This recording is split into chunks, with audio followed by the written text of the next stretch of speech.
함께 보실 하나님의 말씀, 신약성경 마태복음 5장 21절부터 26절까지 말씀입니다. 마태복음 5장 21절부터 26절까지 말씀. 성경과 자막을 보시면서 한 절씩 교독하시겠습니다. 제가 먼저 21절 읽습니다. 옛사람에게 말한 바 살인하지 말라. 누구든지 살인하면 심판을 받게 되리라 하였다는 것을 너희가 들었으나 이르노니 형제에게 노하는 자마다 심판을 받게 되고 형제를 다하여 라가라 하는 자는 공회에 잡혀가게 되고 이러한 놈이라 하는 자는 지옥불에 들어가게 되리라. 그러므로 예물을 제단에 드리려다가 거기서 내 형제에게 원망 들을 만한 일이 있는 것이 생각나거든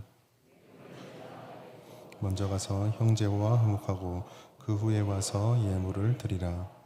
너를 고발하는 자와 함께 길에 있을 때 급히 사화하라. 그 고발하는 자가 너를 재판관에게 내어주고 재판관이 옥리에게 내어주어 옥에 가둘까 염려하라. 진실로 내게 이르노니 내가 한 푼이라도 남김이 없이 다 갚기 전에는 결코 거기서 나오지 못하리라. 아멘. 오늘 마태복음 5장 21절부터 26절까지 말씀으로 신앙건축 세 번째 시간 화해하고 화목하라라는 제목으로 하나님의 말씀 함께 나누도록 하겠습니다. 지난 시간에 저희는 마태복음 5장 17절부터 20절까지 말씀으로 율법을 완전하게 하려 오신 예수님, 그 예수님을 따라가는 자로서 말씀의 절대주권, 절대주의와 철저하게 말씀을 배우고 가르치고 실천함으로 더 나은 의의를 추구하는 신앙을 가져야 한다라는 말씀을 함께 나누었습니다. 예수님께서는 예수는 율법을 폐기하러 온 자다라고 말하는 유대인들에게 대항하여 나는 완성하러 온 자다라고 자신을 소개하셨습니다. 그리고 오늘부터 시작되는 마태복음 5장 21절부터 48절 말씀 속에 그 완성함이 무슨 의미인지를 6가지 구약의 율법들에 대한 반제를 제시함으로 증명해 보이셨습니다. 그리고 오늘 그 첫 번째인 마태복음 오늘 우리가 본 본문 마태복음 5장 21절부터 26절까지는 그 첫 번째 예수님의 반제입니다. 그 내용은 살인에 대한 것입니다. 살인은 말만 들어도 섬뜩한 행동이죠. 우리가 영화나 드라마가 워낙 발달해 있어서 그런 영상들을 쉽게 또 자주 봤기 때문에 조금 덜 할지 모르겠지만 살인은 아마 인류가 사람이 사람으로서 저지를 수 있는 죄악들을 등급을 매기면 가장 악랄한 죄악 중에 반드시 들어갈 것입니다. 그렇기 때문에 살인은 죄다라고 하는 이 말에 이의를 다는 사람들은 없을 것입니다. 예수님께서도 이 살인을 하는 자에 대해서 말씀을 하실 때 이와 같은 뻔한 이야기들을, 즉 다시 말해서 살인은 죄다라고 하는 이것을 뒤엎기 위해서, 살인은 죄가 아니다라고 말하기 위해서 이 말씀을 하신 것은 아닙니다. 예수님께서는 이 살인이라는 외적 행위가 거기서 그것을 안 하면 되는 것으로 끝나지 않기를 바라십니다. 쉽게 말해서 행동으로서의 살인 그 이면에 있는 내면의 본질이 무엇인지를 알아야 하나님의 뜻을 알고 온전한 계명을 지킬 수 있고 그 안에 담겨 있는 하나님을 알 수 있다라는 맥락에서 예수님께서는 이 말씀을 다시 해석해서 풀어주고 있습니다. 이와 같은 일들은 되게 중요한데, 왜냐하면 구약의 말씀들을, 구약의 율법들을 지키는 자라고 자부했던 유대인들이 늘상 그 말씀과 율법 속에 담겨 있는 하나님의 본심과 본질은 깨닫지 못한 채 늘 행동만 지켜가고 그 행동을 해석하기 위한 자신들의 전통만 지켜가며 온전하지 못한 잘못된 신앙을 구축했기 때문입니다. 오늘 말씀을 통해서 그러면 하나님께서 우리에게 예수님을 입술을 통해서 전해지는 뜻이 무엇인지 이 10계명 중에 6번째 계명인 살인하지 말라를 통해서 주시는 뜻이 무엇인지를 함께 살펴보길 원합니다. 첫 번째로 우리는 예수님께서 말씀하시는 살인이 무엇인지를 한번 살펴볼 필요가 있습니다. 방금 말씀드린 것처럼 이 살인하지 말라라는 예수님의 말씀은 살인하지 말라, 누구든지 살인하면 심판을 받게 되리라는 말씀이 두 가지가 결합이 되어 있는데, 하나는 10계명에 있는 말씀과 다른 하나는 그 10계명에 어기는 행위에 대한 예수 하나님의 경고의 말씀인 출애굽기 21장 12절과 레위기 24장 17절 등의 해석이 결합되어 있는 말씀입니다. 예수님께서 이 말씀, 뻔해 보이는 살인하지 말라라는 말씀을 했던 이유는 이 율법을 지켰던 유대인들에게 뚜렷한 한계가 있었기 때문입니다. 다시 한번 말씀드리지만 살인하지 말라라고 하는 말은 너무 당연한 이야기입니다. 너무 당연한 이야기죠. 다른 사람의 생명을 함부로 빼앗거나 훼손한다라고 하는 것은 무슨 명분이 있더라도 일단은 잘못된 것이고 책망을 받아야 되고 마땅한 처벌을 받아야 되는 것입니다. 그런데 이처럼 살인하지 말라라는 말이 너무 당연하기 때문에 그 당연함 때문에 생기는 맹점이 하나 있습니다. 그것이 뭐냐면 우리 여기서 살인하신 분이 없죠. 예. 살인하는 분이 없을 겁니다. 그렇기 때문에 우리들에게 살인하지 마라 라고 그러면 바로 나오는 반응이 무엇입니까? 나는 살인을 안 하니까 이 계명에서만큼은 나는 의롭다라고 생각을 할 것입니다. 유대인들도 마찬가지죠. 살인하지 말라? 나 살인 안 하는데 그럼 나는 의로워 라고 끝나버리는 것입니다.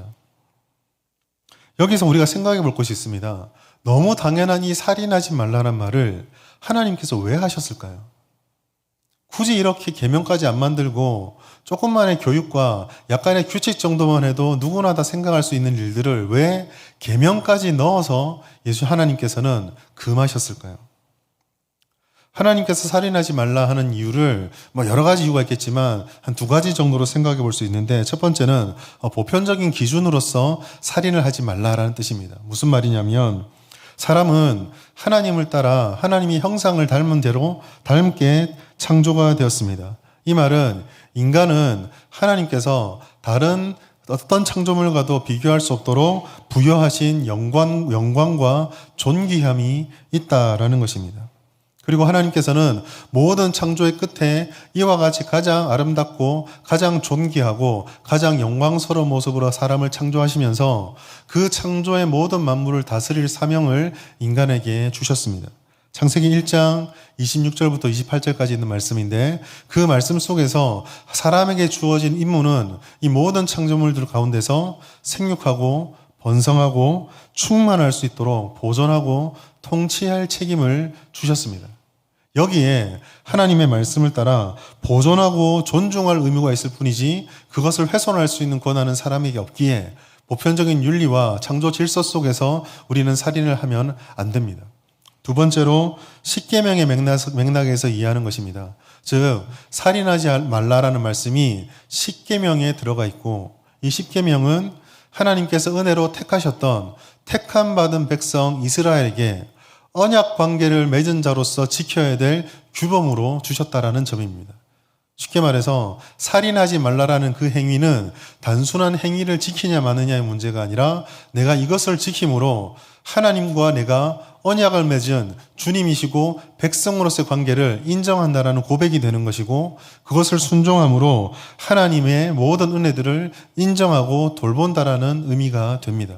그리고 동시에 이스라엘은 한 개인이 아니라 이스라엘 백성으로 부름받고, 십계명도 모세 한 사람에게 주어진 것이지만 이스라엘 전체를 언약 공동체로 묶어 주었다라는 점에서 이와 같은 말씀을 지킴을 통해 공동체를 파괴하는 행위도 지양하도록 하나님께서 의도하셨다라는 것입니다.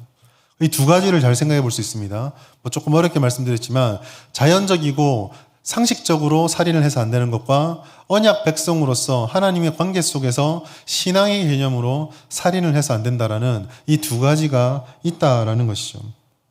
그런데 제가 이해를 돕기 위해서 둘로 나누어 설명했지만 곰곰이 생각해 보면 이 만물을 창조하신 분도 하나님이시고 은혜를 베풀어 선택하시는 분도 하나님이시라고 한다면 결국 모든 것은 하나님이 중심이 된다라는 의미가 됩니다. 그리고 이 하나님께서 사람을 창조하시고 사람과 사람을 세우시고 선택하시고 그 사람과 사람을 모아서 공동체로 부르셨습니다. 그리고 그 공동체를 향해, 이스라엘 백성을 향해 내가 너희 주인이니 너희는 나를 따르라라고 말씀을 하셨습니다. 즉 하나님께서 선택하시고 세우신 그 공동체와 그 구성원들은 서로 화합해야 하고 보존해야 되고 서로를 존중하며 하나님의 뜻에 순종해야만 그것이 하나님의 백성다운 삶이요, 그것이 바로 하나님을 인정하는 신앙 고백이다라고 분명하게 하나님과의 관계 속에서 이 말씀을 증거하시고 전해주신 것입니다. 그러므로 단지 겉으로 드러나는 누구나 생각할 수 있는 사람의 목숨을 빼앗아서는 안 된다, 나는 그거 안 했다, 그러니까 나는 괜찮다라는 식으로 말할 수 없는 것이죠. 왜 그렇습니까? 살인하지 않는다 라는 말은 50%에 불과합니다. 나머지 50%는 무엇입니까? 그 말씀을 하심으로 하나님이 원하시는 본래의 목적을 고민하는 것이 나머지 50%입니다. 여기서부터 이제 심각한 문제가 발생하기 시작합니다. 왜냐하면 사람의 육신을 빼앗는 살인은 우리가 하지 않지만 그 못지않은 일들이 우리 사이에서 벌어지고 있기 때문입니다. 저는 이것을 오늘 본문 말씀을 묵상하며 확장된 살인이다라고 부르고 싶습니다. 예수님께서는 마태복음 5장 22절을 통해서 이와 같은 확장된 살인의 문제, 확대되는 살인의 문제를 말씀하고 있습니다. 마태복음 5장 22절 말씀 같이 한번 읽어보겠습니다. 시작. 나는 너희에게 이르노니 형제에게 노하는 자마다 심판을 받게 되고 형제를 다하여 라가라 하는 자는 공회에 잡혀가게 되고 미련한 놈이라 하는 자는 지옥불에 들어가게 되리라.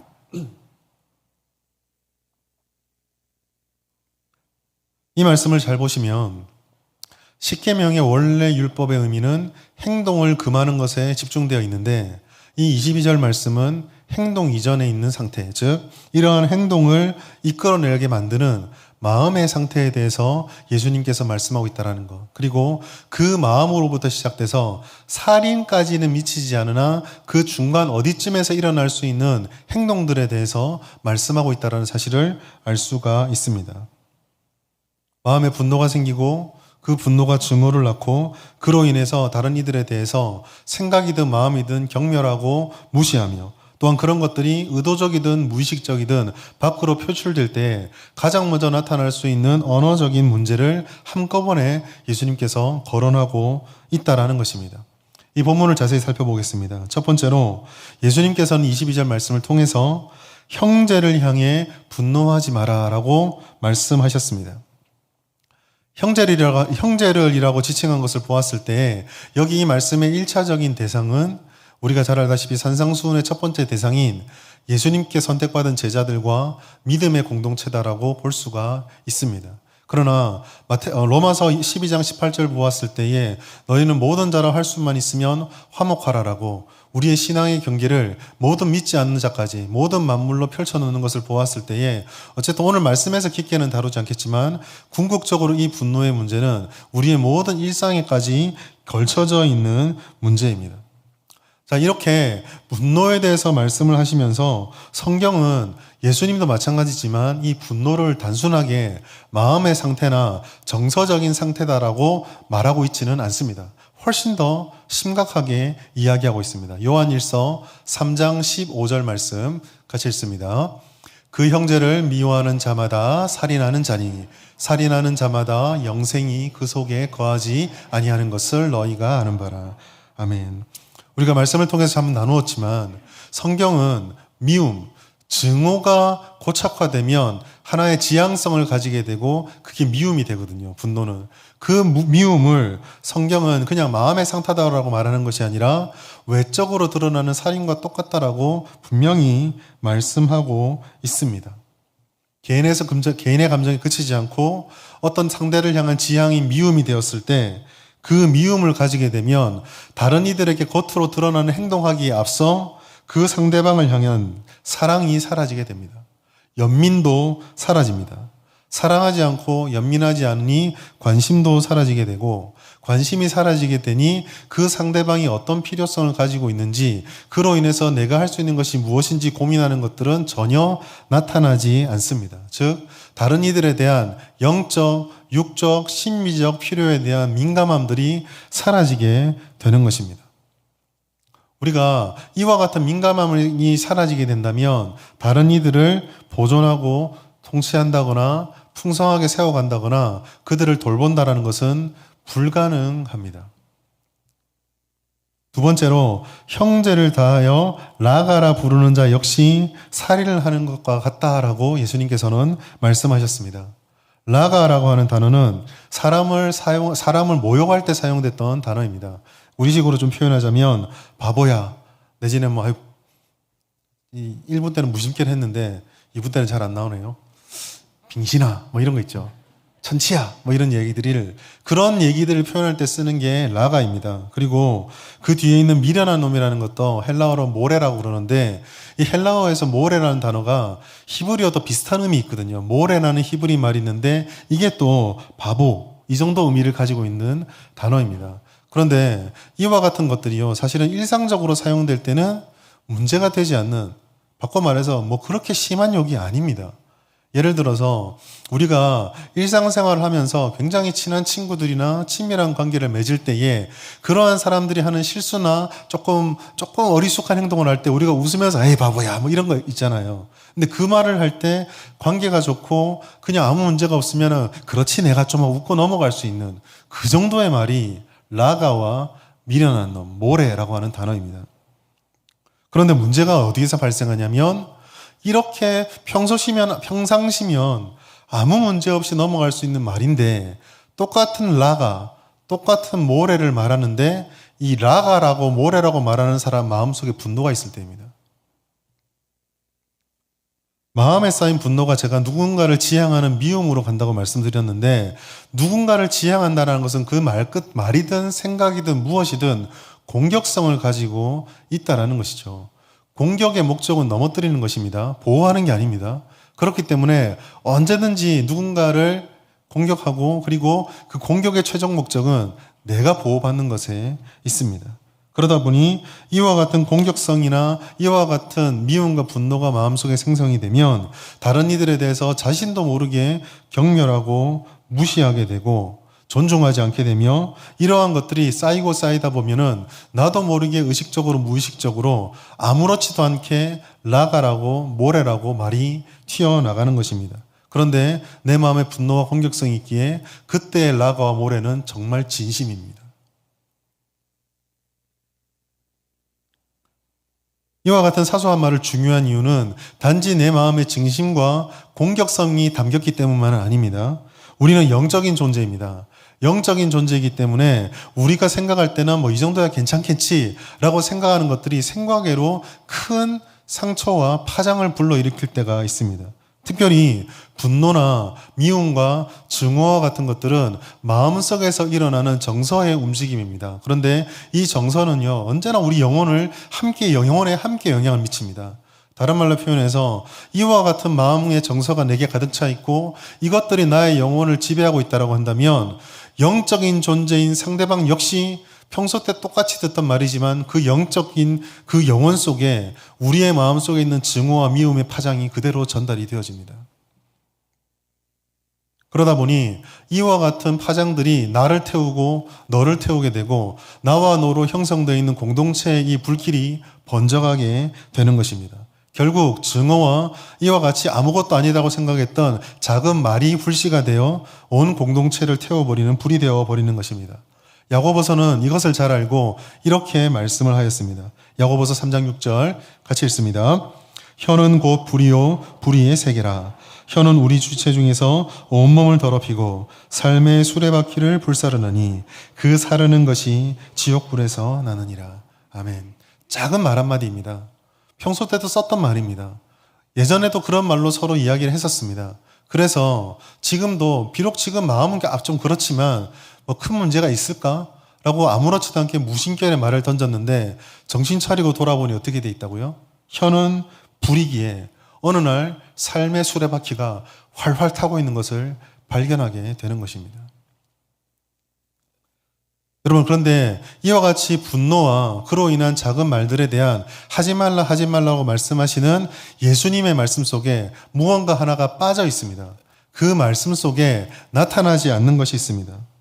그것이 무엇이냐면 도대체 이와 같이 파괴적인 결과를 만들어내는 분노와 작은 말의 불씨가 왜 일어나게 됐는가? 왜 분노하게 되었는가에 대한 점입니다. 원인과 이유가 빠져 있습니다. 예수님께서는 오늘 이 말씀을 하시면서 분노의 이유, 원인에 대해서는 일체 침묵하십니다. 관심을 두지 않습니다. 우리가 이러한 상황에 빠지게 되면, 이러한 상황과 이러한 환경에 처하게 되면 많은 분들이 이렇게 생각할 것입니다. 그 말이 무슨 말인지 알겠는데 그래도 이건 아니지. 이런 상황이면 어떻게 그렇게 할 수 있어? 어쩔 수 없지 않는가? 사람 살아가는 건데 분노도 좀 할 수 있지 뭐 라고 생각할지 모르겠습니다. 예수님께서 그걸 아시죠. 예수님 육신을 가지고 계시기 때문에 그걸 아십니다. 그러나 그러함에도 불구하고 예수님께서는 먼저 세워야 될 원칙이, 확고하게 세워야 될 중심된 원칙이 있다라고 말씀하셨습니다. 그것이 바로 분노를 제어하고 분노하지 않는 것이 먼저다라고 예수님께서 말씀하시는 내용입니다. 마음에서부터 타인을 향한 분노를 제거해야 되고, 예수께서 그러하셨듯이 서로 사랑하는 것이 마땅하다고 말씀하셨습니다. 여러분, 우리를 잘 생각해 보십시오. 예수님께서 우리에게 분노를 하셨다면 예수님이야말로 누구보다 더 분노할 수 있는 분 아니셨습니까? 십자가를 생각해 보십시오. 십자가 위에서 온몸에 피칠갑을 하고 발가벗겨진 채로 십자가에 매달려 있을 때 그 밑에서 예수를 조롱하고 핍박하고 욕하고 비웃었던 사람들은 그날 예수를 처음 본 사람들이 아닙니다. 엊그제 내가 떡 먹였던 사람들입니다. 엊그제 내가 병을 치료해줬던 사람들입니다. 엊그제 아픈 데를 낫게 해주고 눈을 열어주고 귀를 뚫어줬던 사람들이고 말하게 만들어줬던 사람들입니다. 입 뚫어줬더니만 그 입으로 조롱하고, 먹게 해줬더니만 그 힘으로 비난하고 비판하고 있습니다. 예수님은 누구보다 분노할 수 있고, 예수님은 누구보다 더 크게 분노하며 경멸과 멸시와 분노의 말을 할 수 있으셨습니다. 그러나 예수님께서는 한마디도 하지 않으셨습니다. 저들을 용서하시고 나의 영혼을 주께 맡깁니다 하고 말씀하시며 그저 하늘로 올라가셨습니다.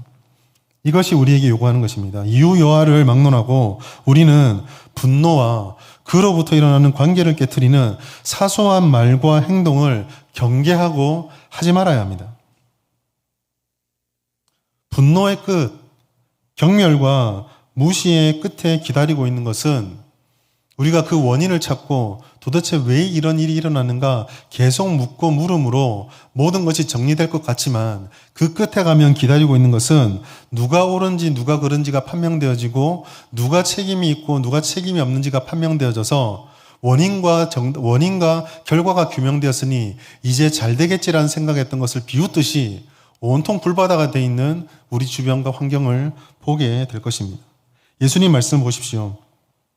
그 끝에는 오늘 24절, 22절 말씀 보시면 형제에게 노하면 심판을 받고 형제를 대하여 나아가라 하면 공회에 가서 오히려 너희가 옳고 그름을 판단하는 자가 아니라 너희의 잘못되었음이 다 드러나는 재판을 받게 될 것이고, 미련한 놈이라는 자는 그 끝에 가면은 지옥불에 불타게 될 것이다 라고 있습니다. 여기서 지옥불은 게힌나라고 하는데, 게힌나는 당시에 이스라엘 그 예루살렘의 모든 쓰레기들을 한 군데 모아서 태우는 쓰레기 소각장 이름입니다. 24시간 365일 단 하루도 불이 꺼지지 않고 활활 불타고 있는 게힌나. 그게 바로 이와 같은 일의 결말이다라고 우리에게 말씀해 주고 있습니다. 사랑하는 여러분, 예수님께서는 이처럼 무조건적인 살인을 이야기하시며 분노와 그리고 라가와 미련한 놈이라고 말하는 분노로부터 시작되는 사소한 모든 것들까지도 살인과 이어서 하나님께서 원하지 않는 것임을 분명하게 말씀해 주셨습니다. 그렇다면 우리에게 이와 같은 말씀을 통해서 우리가 생각해야 되고 우리가 힘써야 되는 것은 무엇인가? 예수님께서는 나머지 말씀 24절부터 26절까지 말씀, 25절부터 26절까지 말씀을 통해서 화해하고 화목의 책임이 우리에게 있음을 말씀해 주셨습니다. 첫 번째로 우리는 이와 같은 상황에 분노하지 말고 먼저 화해해야 합니다. 먼저 화해하라고 할 때, 화해의 말씀을 들을 때 화해를 하려고 하면 우리를 가로막고 있는 장벽이 있습니다. 그게 무엇이냐면 화해가 필요한 상황까지 일을 이 지경으로 만들었는데 도대체 누가 잘못을 했느냐, 누가 먼저 화해에 책임이 있느냐를 따지는 생각이 우리를 먼저 사로잡습니다. 책임이 누구에게 더 큰지가 판명이 되어지고 원인이 규정되어지면 해결의 실마리가 찾아질 것이고 그 실마리를 책임져야 될 사람들이 감당을 한다면 모든 게 다 순리대로 잘 풀리지 않을까라고 우리는 생각하고 있습니다. 책임이 큰 사람이, 원인을 제공한 사람이 화해든 뭐든 먼저 시작을 해야지, 그러면 내가 받아주지 라고 우리는 생각을 합니다. 물론 충분히 공감할 수 있죠. 사람은 억울한 일을 감당하기가 그렇게 쉽지가 않습니다.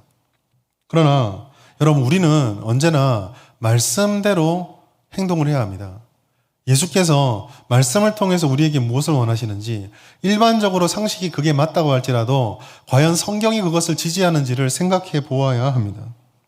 오늘 말씀해 보시면 아까도 말씀을 드렸지만 예수님께서 화해하라고 말씀하셨지 책임이 무엇이며 원인이 무엇인지에 대해서 전혀 관심을 가지지도 않고 말씀해 주시지도 않습니다. 왜냐하면 이와 같은 상황이 발생하면 원인과 상황과 책임 소재를 묻는 것보다 더 중요한 것이 있기 때문입니다. 우리가 하나님의 은혜를 받아서 성도가 되었고, 그렇게 은혜를 받고 무조건적인 용서를 받은 자 한 사람 한 사람이 모여 교회 공동체를 이루었습니다. 그렇게 하나님께서 은혜를 베풀어 주신 관계를 서로 맺고 있고, 그 관계를 통해 우리는 하나님과의 더 깊은 관계를 맺도록 관계가 그물처럼 얽혀 있는 그런 공동체가 되었습니다. 단순하게 설명을 하자면 우리의 관계와 하나님의 관계는 그대로 이어져 있습니다. 그런데 분노와 갈등은 내가 누군가를 미워하고 누군가와 화해하지 못한 채 있다는 것은 이와 같은 관계를 깨트리는 것입니다. 이것은 굉장히 긴급한 문제입니다. 사람과 사람과의 관계가 서먹해지거나 사람과 사람 사이의 사이가 좋아지지 않아서 마음이 불편한 것도 힘든 일인데, 이것은 훨씬 더 심각합니다. 왜냐하면 이와 같은 상황이 화해를 통해서 개선되지 않으면 영적인 관계가 막혀버리게 됩니다. 단순하게 영적인 관계가 막힌다는 것을 수평적으로 나와 형제 자매들이 함께 중보기도 하거나 함께 예배하면서 은혜를 누리는 이런 것들이 사라지고 이런 수준이 아닙니다. 다시 한번 말씀드리지만 수평적인 관계는 수직적인 하나님 관계와 연결되어 있습니다. 그렇기 때문에 이 관계가 깨어짐으로 영적인 교제가 일어나지 않는다는 말은 우리가 예배를 하든 말씀을 읽든 기도를 하든 하늘로부터 오는 은혜의 통로가 끊어졌다는 이야기입니다. 예배가 잘 드려지고 있고 내가 어떻게든지 이 상황 가운데서도 하나님은 나를 사랑합니다. 하나님, 이런 어려움이 우리에게 있지만 그래도 우리가 하나님만은 사랑합니다. 그러니 예배하겠습니다. 말씀 읽겠습니다. 기도하겠습니다. 큰 결단이죠. 그러나 여러분, 막혔습니다. 하나님을 사랑한 것과 형제 사랑하는 것이 같다라고 하나님께서는 분명히 말씀하셨습니다. 요한일서 4장 20절 말씀, 누구든지 하나님을 사랑하노라고 그 형제를 미워하면 이는 거짓말하는 자니 보는 바 그 형제를 사랑하지 아니하는 자는 보지 못하는 바 하나님을 사랑할 수 없느니라. 이 말을 오늘 말씀에 빗대어서 그대로 적용하자면, 보는 바 형제를 증오하는 자는 보지 못하는 바 하나님도 증오하는 자다. 하나님을 증오하면서 어떻게 예배할 수 있습니까? 하나님을 증오하는데 어떻게 말씀 생활이 됩니까? 하나님을 증오하는데 어떻게 기도가 됩니까? 하나님을 증오하는데 어떻게 섬김이 나올 수 있으며 헌신이 될 수 있으며 봉사가 될 수 있습니까? 만약 그것이 되고 있다고 한다면 그것은 오늘 말씀이 거짓말이 아니냐면 우리는 하나님과 은혜의 교류를 나누고 있는 것이 아니라 내게 익숙한 종교 활동을 하고 있을 뿐입니다. 예수님께서는 마태복음 5장 23절부터 24절까지 말씀을 통해서 이 긴급한 문제를 해결하게 하기 위해서 말씀을 주셨습니다. 먼저 형제와 화목하라는 것입니다. 마태복음 5장 24절 말씀 같이 한번 읽겠습니다. 시작. 예물을 제단 앞에 두고 먼저 가서 형제와 화목하고 그 후에 와서 예물을 드리라. 아멘. 여러분, 이 말씀 충격적이지 않습니까? 하나님, 내가 누군가의 관계가 너무 힘이 들어서 마음이 힘듭니다. 하나님, 내가 예배 드릴 때 내 마음 만져주십시오. 내가 예배밖에 답이 없음을 믿고 하나님께 나옵니다. 예수님 뭐라고 하십니까? 일단 예배를 드리자라는 말을 정지를 시키시고 일단 가서 화해부터 하고 와라 라고 말씀하고 있습니다. 심지어 이 23절, 24절 말씀의 굉장히 충격적인 부분은 23절 말씀 속에 있습니다. 23절 말씀 제가 읽어드릴게요. 그러므로 예물을 제단에 드리려다가 거기서 내 형제에게 원망 들을 만한 일이 있는 것이 생각나거든. 우리말 성경 보면 무엇인가 관계가 깨어진 상태에 대해서 마치 이 깨닫는 사람에게도 책임이 있는 것처럼 이야기를 하고 있습니다. 그런데 많은 학자들이 원어 성경들과 해석을 내리는 것들을 쭉 읽어보면 거의 대부분이 이 말씀 본문의 뉘앙스는 지금 누구에게 잘못이 있다라는 것, 특히나 이걸 깨달은 이 사람의 입장에서는 잘못이 없을 가능성이 높다라고 이야기를 합니다. 즉, 내가 제공자가 아니에요. 지금 예배 드리러 나온 이 사람이 예물을 드리러 왔다가 누군가 원망 들을 만한 일이 생각난 이 사람이 원인을 제공한 게 아닙니다. 단지 이 사람은 지금 이 상황이 정상적이지 않다라는 것을 불현듯 깨달았을 뿐입니다. 누군가의 관계가 내가 틀어져 있다는 것을 깨달았을 뿐입니다.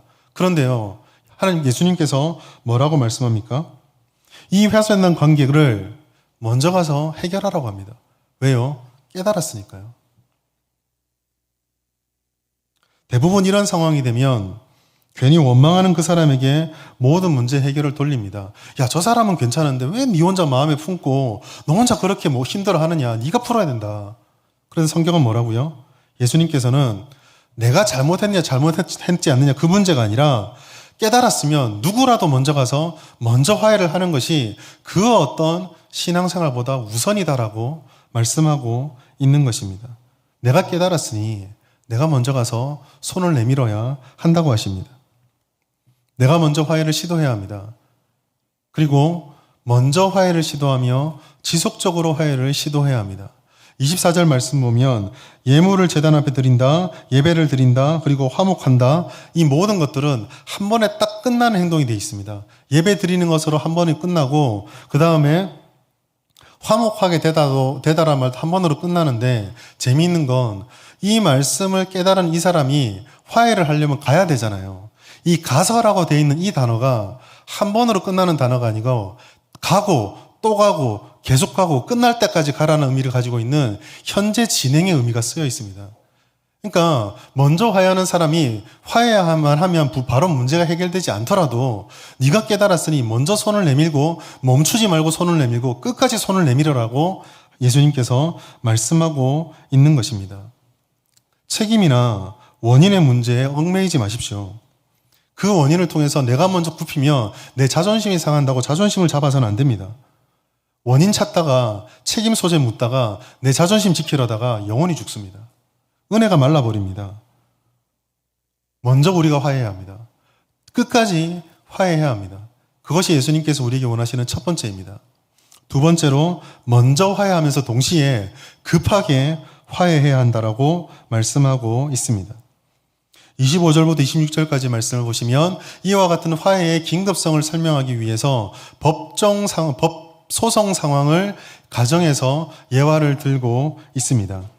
25절, 26절 말씀 보시면 고발하는 자가 있고 고발당해서 같이 법원으로 가는 한 사람이 있습니다. 이 사람은 지금 법원에 가게 되면 모든 것을 다 갚기 전까지 작은 돈 한 푼 다 갚기 전까지 거기서 못 나온다라고 이야기를 듣고 있습니다. 이것을 종합해 보면 이 고발당한 이 죄의 죄목은 채무 문제입니다. 돈을 빌리고 갚지 않은 것입니다. 아마 합의의 시간이 꽤 있었을 것입니다. 합의가 되지 않고 기회를 줘도 더 이상 갚지 않으니 이제 이 채권자가 이 채무자를 법원에 고발하고 지금 마지막 재판을 받으러 걸어가고 있는 길입니다. 화해의 측면에서 보자면 지금 이 상황은 굉장히 늦은 상황입니다. 기회가 별로 없습니다. 내가 아무리 시도하려고 하더라도 채권자가 네 소리 듣기 싫다라고 넌 먼저 가라 내 뒤에 갈게 그러고 뒤에 빠져버리면 아예 화해할 수 있는 기회조차 사라지는 절체절명의 순간입니다. 예수님께서는 이와 같은 극단적인 상황을 설정함으로써 우리가 누군가 화해한다고 할 때 내 마음이 좀 정리가 되면 조금 상황이 나아지면 이러이러한 것들 좀 해소되어지면 이런 식으로 차일피일 뒤로 미루는 것에 대해서 극도로 경계하고 계십니다. 그 시간이 없다라는 것입니다. 바로 급히 화해하라라고 말씀하고 있습니다. 우리에게 이와 같은 긴급함과 긴박함이 있어야 합니다. 분노라고 하는 것은 기본적으로 다른 이가 나에게 어떤 위해를 가했거나 어떤 일을 했을 때 내가 그것을 받아들이고 느낌으로 생기는, 내 안에 생기는 감정입니다. 그렇기 때문에 이 분노를 느끼는 사람들은 거의 대부분이 자신이 피해자다라고 생각을 합니다. 그렇기 때문에 이것을 제어하라고 말하면 상당히 힘들고 어렵고 무거운 것이죠. 그런데 잘 생각해 보십시오. 단지 이것을 제어하고 내가 먼저 화해하라는 것이 나만 억울하고 나만 계속 무시가 되는 것인가? 내가 분노를 가지게 되면 아까도 말씀드렸지만 제어되지 못하고 해소되지 못한 분노는 반드시 미움이라든지 어떤 형태로든지 내게 영향을 미치고 나타나게 됩니다. 그게 말이 되었던 행동이 되었던 심지어 만나는 횟수가 되었던 무엇이든지 반드시 겉으로 표현되고 나타나게 되어 있습니다. 그것이 때로는 오늘 말씀드렸던 라가나 미라놈 같은 말의 상처가 되었던 실질적으로 굉장히 큰 다툼이 되었던 아니면 마음으로 품었던 무시와 경멸들이 눈빛과 손짓과 겉으로 드러나는 나만 알고 있는 행동을 통해서 어떻게 표시되었든지 그것이 일단 발동이 되어지면 눈치가 빠른 사람은 진짜 마음의 상처를 입을 것이고 비록 그 상처를 입지 못한다 할지라도 영적인 존재인 상대방이 내 영혼의 상태에 그대로 연결을 받아서 그 관계에서 금이 가고 그 영혼도 상처를 받게 됩니다. 즉 내가 내 안에 분노를 제어하지 않고 품는 순간 나는 피해자와 동시에 가해자가 됩니다.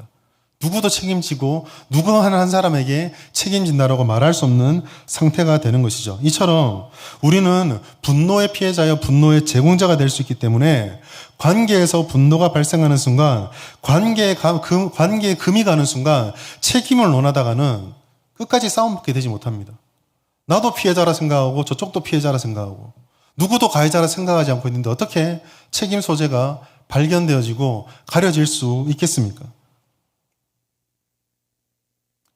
그렇게 관계에 금이 가는 순간 우리가 기억해야 될 것은 누구도 모두가 다 책임을 져야 할 뿐이지 누구도 다른 이의 책임을 판단하거나 강요하거나 그렇게 할 자격이 없다라는 것입니다. 특별히 이것은 그리스도가 받은 은혜를 가지고 생각해 보면 우리가 받은 용서가 한없이 큰데 그렇게 엄청난 죄를 짓고도 용서받은 죄인이 어떻게 다른 이를 향해서 너 죄인이잖아라고 정죄할 수 있다는 말입니까? 사도 바울은 이것을 깨달았기 때문에 이 모든 신앙의 결단들이 그리스도를 닮는 것이 되어야 된다라고 분명히 말하며 그의 말씀을 듣는 자들, 분열한 고린도 교회를 향해서도 너희는 나를 본받는 자가 되라라고 말씀했던 것입니다. 고린도전서 11장 1절 말씀, 내가 그리스도를 본받는 자가 된 것 같이 너희는 나를 본받는 자가 되라. 여기에 한 가지를 더 덧붙이겠습니다. 우리도 그리스도와 바울을 닮아 그렇게 결심해야 한다. 예수님께서 원하시는 것은 책임 소재를 묻는 것이 아닙니다. 예수님께서 원하시는 것은 누구가 먼저 이 일을 시도하고 누가 먼저 급하게 결심할 것인가를 묻지 않습니다. 예수님께서는 바로 내가 먼저 손을 내밀고 바로 내가 긴급하게 화해의 시작을 해야 한다라고 말씀하고 있는 것입니다. 따라서 우리에게 남아있는 것은 모든 것들을 다 내려놓고 우리를 마지막까지 맡겨있는 마음의 장벽들을 내려놓고 손을 내미는 것입니다. 이것이 더 나은 의를 쫓아가기 위해서 살인이라고 하는 행동만 안 하니까 나는 괜찮다라고 생각하며 온갖 미움과 형제를 정죄하고 판단하며 마치 종교 엘리트처럼 군림하고 있었던 바리새인, 그들의 의를 따르지 말라고 말씀하시는 하나님의 목적이고 하나님이 원하시는 것입니다. 말씀을 맺도록 하겠습니다. 모든 일에는 원인과 결과가 있습니다. 상식입니다. 그리고 원인과 결과가 있기 때문에 원인을 찾아서 그 원인을 통해 문제를 해결하는 것은 지극히 상식적입니다. 그렇게 해야지 많은 사람들이 의식 있는 사람, 지혜로운 사람, 바른 사람이다라고 생각을 합니다. 그러나 여러분, 살인과 분노의 문제에 있어서, 관계의 문제에 있어서 예수님께서 주시는 말씀은 분명합니다. 우리에게 있는 것은 오직 단 하나가 있을 뿐인데 우리가 받았던 사랑의 은혜를 따라서 화해할 의무, 그거밖에 없습니다. 우리는 먼저 화해하고 급히 화해해야 합니다. 그러기 위해서 우리에게 필요한 것이 있습니다. 그것은 똑똑한 재판관, 지혜로운 판단자가 되지 않는 것입니다. 우리 모두는 그런 존재들이 되어야 합니다. 오직 우리에게 필요한 것이 있다면 그것은 하나님의 은혜를 받은 성도, 그리고 하나님의 은혜가 임하는 교회, 사람들이 바라볼 때 도저히 이해할 수 없는 바보가 되는 것입니다. 너 바보냐? 왜 네가 그렇게 하는데? 라는 말을 들을 때 비로소 우리는 하나님이 기뻐하시는 자리에 섰구나를 깨닫게 되는 것입니다. 내가 화해의 물꼬를 트고 관계를 먼저 붙잡는 순간 하나님의 은혜가 그 통로를 통해서 나와 다른 사람과 공동체에 휘몰아칩니다. 여러분 인생에 경험하고 있지 않으십니까? 원인을 찾고 책임 소재를 물어서 명확하게 명명백백하게 모든 것이 밝히면 순리대로 다 될 것이라고 생각하고 여러분 많은 일들을 해보지 않으셨습니까? 과연 순리대로 다 해결되시던가요? 그 일이 끝나고 나서 책임 소재는 분명히 가려졌고 무엇이 옳은지는 분명히 가려졌지만 거기에 관여됐던 모든 사람들의 관계가 처참하게 불타있는 거 보지 않으셨습니까? 옳고 그름이 판결됐는데 왜 원수가 될까요? 왜 서로 하나가 되지 못할까요? 그게 답이 아니기 때문입니다. 그게 아니기 때문입니다. 그러나 우리가 옳고 그름을 따지고 무엇이 잘못되었으며 누가 책임 있는지를 내려놓고 일단 화해의 물꼬를 트면 성령께서 그 관계의 통로를 통해서 임재하시며 그 은혜와 지혜를 따라서 우리의 부족한 지혜와 우리의 부족한 인간의 모습을 훨씬 뛰어넘으시는 하나님의 방법으로 책임과 원인과 문제들을 해결해 가십니다. 그때 비로소 모든 것들이 제대로 해결되어지고 그렇게 될 때에 잘못된 책임이 판가름 나도 정죄가 아니라 저 상황에 빠졌을 때 저 사람이 얼마나 마음이 아플까, 나도 저렇게 될 수 있겠구나 라는 연민과 경계, 자신을 돌아보는 경계의 신앙이 형성되어지는 것입니다. 이것이 우리의 유일한 소망입니다. 이것이 우리가 회복을 바랄 때 하나님 마음 앞에서 더 나은 의를 좇고자 할 때 유일하게 의지할 수 있는 방법입니다. 사랑하는 우리 진주 성북교회 성도 여러분, 똑똑함을 내려놓으십시오. 자존심도, 내 기준, 나의 판단도 다 내려놓으십시오. 차라리 하나님의 은혜를 온전히 드러내며 하나님께 인정받는 바보가 되십시오. 바보가 되셔서 먼저 화해하고 급히 화해하십시오. 그러면 이렇게 되면 이런 일이 일어날까 싶었던 생각지도 못했던 일들이 일어나게 될 것입니다. 모든 막힌 것이 뚫리고 사방으로 형통하는 것이 과연 무엇인지를 경험하게 될 것입니다. 이것이 하나님의 약속입니다. 그 약속을 따라서 오늘 우리 말씀 속에 주시는 그런 은혜, 화해와 화목의 은혜를 온전히 누리는 복된 성도, 복된 진주 성북교회 될 수 있기를 예수님의 이름으로 축복합니다. 하나님 아버지, 오늘도 말씀의 은혜를 주심이 감사합니다. 오늘 말씀을 통해 분노와 화해에 대해서 깨닫게 해주심을 감사드립니다. 하나님, 우리가 하나님의 은혜를 입어 성도가 되고 교회가 되었습니다. 이 놀라운 사랑을 받았음에도 여전히 연약하고 부족하여 때로는 분노하고 때로는 서로에게 상처를 주며 때로는 깨어진 관계를 품어안은 채 갈라지는 것을 경험합니다. 하나님, 이제 우리 안에 있는 자존심과 우리의 기준을 다 내려놓고 판단하고 정죄하고 책임 묻는 모든 시도들을 내려놓고 먼저 화해하고 급히 화해하길 원하시는 예수님의 음성에 순종하길 원합니다. 우리의 이성을 자극하고 우리의 자존심을 흔들어서 하나님께 순종하지 못하게 만드는 우리 죄의 본성을 극복하게 하여 주시고 하나님이 기뻐하시는, 하나님이 원하시는 바보가 되는 것을 기꺼이 선택하여 우리 모두 하나님 안에서 형통을 누리고 은혜의 강물이 교회 구석구석 흘러서 모든 것이 회복되어진 은혜를 경험하게 하여 주시옵소서. 감사드리며 예수님의 이름으로 기도드립니다. 아멘.